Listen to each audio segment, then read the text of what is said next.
It's pretty disturbing, honestly, what happened on Friday night and kind of got covered a lot this weekend. It, I would say, sort of went viral on Twitter from a lot of different outlets reporting it.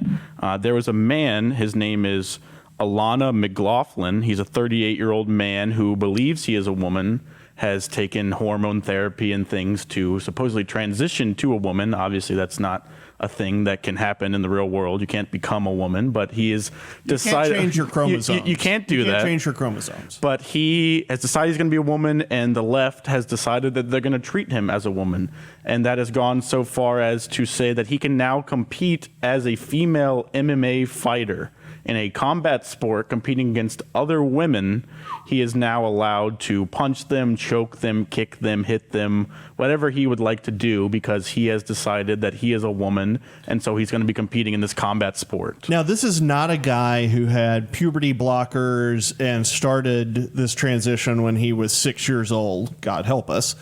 Correct. This is somebody. He has full male masculine testosterone-induced bone and muscle structure. He is a former U.S. Special Forces soldier.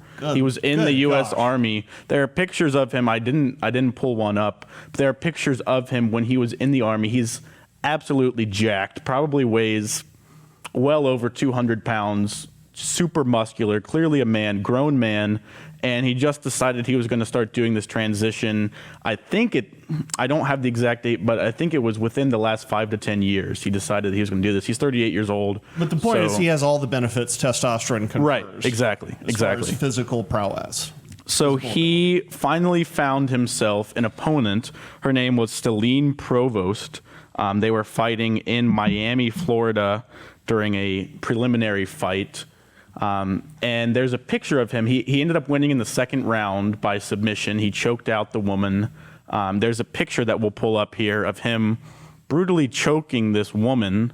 You can see how helpless she appears to be. Bloodied. Yes. Bloodied. She's literally bloodied. And that's another argument, too, that this man, McLaughlin, tried to make, is that he said he was hit a couple of times in the first round. So obviously it's not that he's so much better of a fighter than the woman because he got hit a couple of times.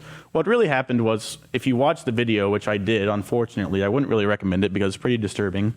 But if you watch the video, what happens is he clearly does not know how to be an MMA fighter. This is his debut fight. He's undisciplined, I would say, as a fighter. And so, yes, he gets hit in the face a couple times by this woman who is a trained MMA fighter and who's been doing MMA fights for her entire life. So, or not her entire life, but for a long time during her career. And so she knows what she's doing. She hits him a couple times. Then in the second round, when he ends up winning, you see him land a couple of serious punches that clearly rock this woman. He eventually picks her up, throws her to the ground, and then begins choking her out. So this argument of, well, I got hit a couple times in the first round, really, to me, doesn't carry any weight, because just because you got hit in the first round doesn't mean that you're not much stronger and much more able-bodied than a woman, because that's how God created you. So I guess my question to you guys is, we've seen a lot of people, we have seen backlash, but we've also seen people praising it. There's an outlet called Pink News, which is an LGBT publication, and they published a headline calling McLaughlin a trailblazer. Hero, trailblazer. You know, I've seen all of those, that type of language. We haven't made a lot of progress in culture as far as making it okay for people with male chromosomes to punch people with female chromosomes. He's blazing a trail. You know, that's actually what my question was going to be. Is, to me, it feels like seeing a picture of a transgender person beating up a woman. That seems to fly directly in the face of this narrative of just let them do whatever they want. It's not hurting anyone. If they want to be a woman, like, it's fine. It doesn't concern you. Do you think that these images, these type of stories, are going to help or hurt the transgender movement?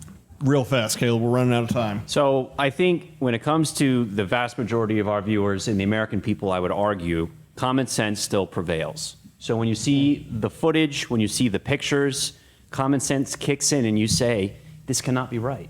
We can't be roundly applauding a woman absolutely having her clock cleaned on national television by former Spec Ops troops who's getting paid to inflict this damage upon her. So I think a big part of this stuff always goes back to optics. The optics were abhorrent. So if they think that this is going to be some celebratory event, I think they're sadly mistaken.